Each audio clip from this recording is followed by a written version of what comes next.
Everyone, कैसे हो आप सब। उम्मीद करती हूँ बहुत अच्छे होंगे। मैं भी बहुत अच्छी हूँ। स्वागत है आपका नई वीडियो में। मैं हूँ तान्या फ्रॉम ई विद्यार्थी, आप लोगों की संस्कृत की टीचर। तो जैसे कि पुरानी वीडियो आपने देख ली होगी, हमने चैप्टर खत्म करने के बाद क्वेश्चन आंसर्स पढ़े थे। इस वीडियो में हम वही क्वेश्चन आंसर्स जो है आगे के वो समझने वाले हैं और वो पढ़ने वाले हैं। होपफुली आपको पुराने क्वेश्चन आंसर्स ऑलरेडी समझ आ गए होंगे, राइट। ठीक है, अब हम पढ़ने वाले हैं, लेकिन पढ़ने से पहले मैं आपको ये बता दूं, आप डाउनलोड कर सकते हो फ्री में। फिर से बता रही हूँ, फ्री है, कोई हिडन चार्जेस नहीं है, कोई भी चार्जेस नहीं है। फ्री में जाओ वेबसाइट पर, डाउनलोड करो अभी।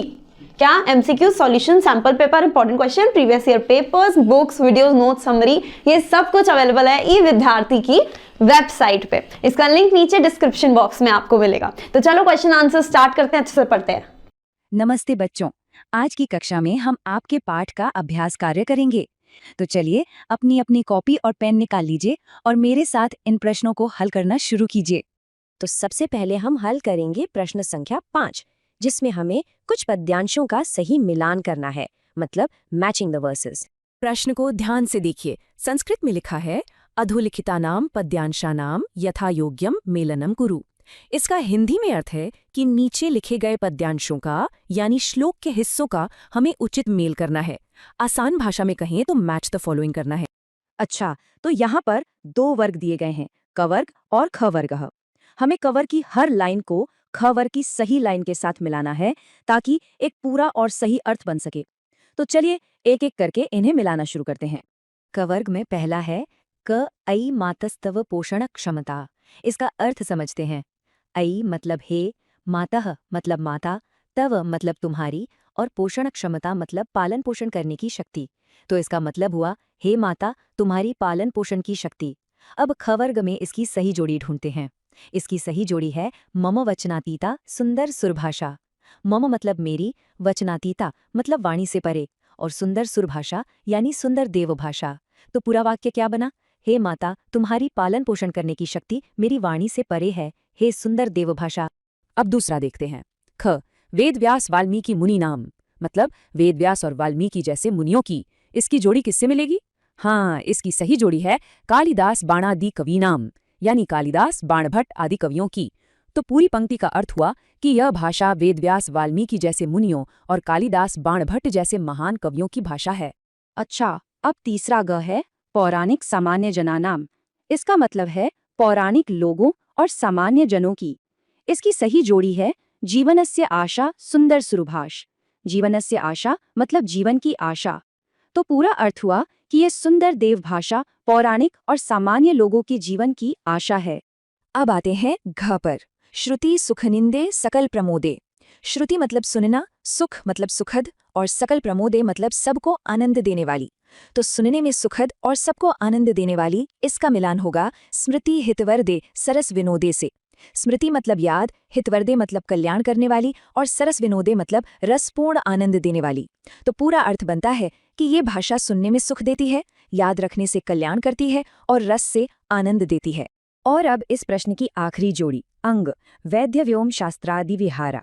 इसका मतलब है जो वैद्य यानी चिकित्सा, व्योम यानी खगोल और दूसरे शास्त्रों में विहार करती है या फैली हुई है। इसकी सही जोड़ी है विजयते धरायाम। विजयते मतलब विजयी होती है और धरायाम मतलब धरती पर। तो इसका पूरा मतलब हुआ कि जो भाषा चिकित्सा, खगोल और अन्य शास्त्रों में विचरण करती है वो धरती पर विजयी होती है। तो ये लीजिए, ये है सभी सही जोड़ियों वाली पूरी तालिका। देखिए, इसमें 3 कॉलम हैं। पहला क वर्ग, दूसरा ख वर्ग में उसका सही मिलान और तीसरे में पूरे पद्य का हिंदी अनुवाद दिया गया है। आप सब इसे ध्यान से अपनी कॉपी में लिख लीजिए। बहुत अच्छे। मुझे उम्मीद है सब ने प्रश्न 5 अपनी कॉपी में कर लिया होगा। चलिए अब हम अगले प्रश्न यानी प्रश्न संख्या 6 की ओर बढ़ते हैं। इसमें हमें दिए गए शब्दों के लिए एक शब्द लिखना है। प्रश्न है उदाहरणानुसारम अधा प्रदत्तानाम पदानाम एक पदेन अर्थम लिखत। इसका मतलब है उदाहरण के अनुसार नीचे दिए गए पदों का एक शब्द में अर्थ लिखो। एक उदाहरण भी दिया गया है, देखिए। यथा देवस्य आलयः, इसका एक शब्द बना देवालयः। देवस्य आलया का मतलब होता है देव का घर। तो जैसे देव का घर देवालय होता है, वैसे ही हमें बाकी के शब्दों को भी एक शब्द में बदलना है। तो पहला है क सुराणाम भाषा। सुराणाम मतलब देवों की और भाषा मतलब भाषा। तो देवों की भाषा के लिए एक शब्द क्या होगा? बहुत आसान है, ये बनेगा सुरभाषा। चलिए इसे अपनी कॉपी में लिखिए। अब अगला देखते हैं ख, सुंदरी सुरभाषा। इसका मतलब है सुंदर देव भाषा। जब हम इन दोनों शब्दों को मिलाएंगे तो एक शब्द बनेगा सुंदर सुरभाषा। ध्यान से देखिए कैसे दोनों शब्द मिलकर एक हो गए। चलिए अब ग देखते हैं। ये है नवरसः रुचिरा।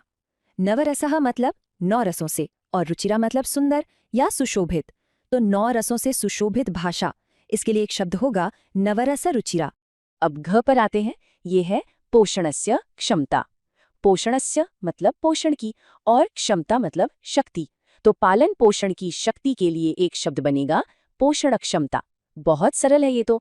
और अब इस प्रश्न का आखिरी भाग, मंजुला भाषा। मंजुला का अर्थ होता है मधुर या मनोहर। तो मधुर भाषा के लिए एक शब्द क्या बनेगा? ये बनेगा मंजुल भाषा। बहुत बढ़िया। तो ये थे प्रश्न संख्या 6 के सभी उत्तर। आप स्क्रीन पर देखकर अपने लिखे हुए उत्तरों को एक बार जांच सकते हैं।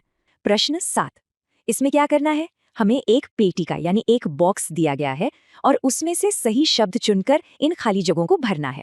तो हमारे पास शब्द है कालिदास बाणादि, आशा, संस्कृति ही विजयते, मम, वेद विषये, मंजुल मंजूषा और सकल प्रमोदे। सब तैयार हैं? चलिए एक एक करके इन वाक्यों को पूरा करते हैं। हमारा पहला वाक्य है क, अयि मातः तव पोषण क्षमता और फिर खाली जगह वचनातीता। सोचिए जरा इस खाली जगह में कौन सा शब्द आएगा? बिल्कुल सही, यहाँ आएगा मम। अगर आपने यही सोचा था तो शाबाश। तो पूरा वाक्य हुआ अयि मातः तव पोषण क्षमता मम वचनातीता। इसका हिंदी में अर्थ है, हे माँ, तुम्हारी पालन पोषण करने की क्षमता मेरी वाणी से भी परे है। अच्छा, अब दूसरा वाक्य देखते हैं।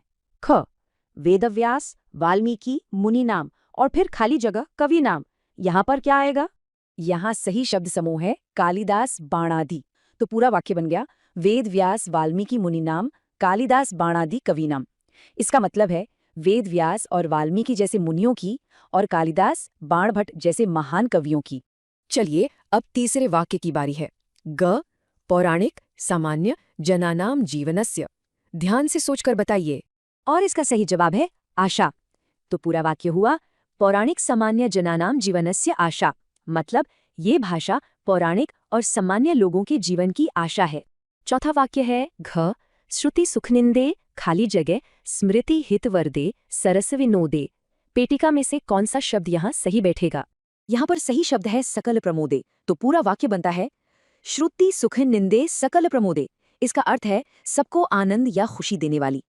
अब पांचवा वाक्य न, गति मति प्रेरक काव्य विशारदे तव खाली जगह एषा सुंदर सुभाषा। सोचिए इसका जवाब क्या हो सकता है? अगर आपने संस्कृति ही सोचा है तो बिल्कुल सही जवाब यहाँ संस्कृति ही आएगा। इसका मतलब हुआ कि तेरी ये सुंदर भाषा ही हमारी संस्कृति है। हम लगभग अंत तक पहुंच ही गए हैं। छठा वाक्य है च, नवरस रुचिरालंकृति धारा, खाली जगह वेदांत विचारा। यहाँ पर सही शब्द है वेद विषय। इसका मतलब है कि ये भाषा वेद और वेदांत के विचारों से भी भरी हुई है।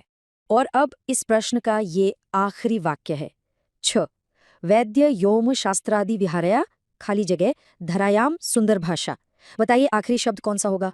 और खाली स्थान में आएगा विजयते। इसका अर्थ है कि यह सुंदर भाषा धरती पर विजय प्राप्त करती है। बहुत बढ़िया, आप सबने पहला प्रश्न बहुत अच्छे से पूरा कर लिया है। चलिए अब हम अगले प्रश्न की तरफ बढ़ते हैं। प्रश्न 8। इसमें हमें हर प्रश्न के लिए कुछ विकल्प दिए गए हैं और हमें उनमें से सही वाला विकल्प चुनना है। तो पहला प्रश्न है क, मंजुला मंजूषा। इसका क्या अर्थ है? आपके विकल्प हैं कठोर भाषा, मनोहर रूपेण संकलिता, शोचनीय भाषा या फिर सामान्य भाषा। इसका सही उत्तर है विकल्प 2, मनोहर रूपेण संकलिता। इसका मतलब है मनोहर रूप से संकलित, यानी जैसे ज्ञान की एक बहुत ही सुंदर पेटी। अगला प्रश्न है ख, सुंदर सुभाषा को किसके जीवन की आशा कहा गया है?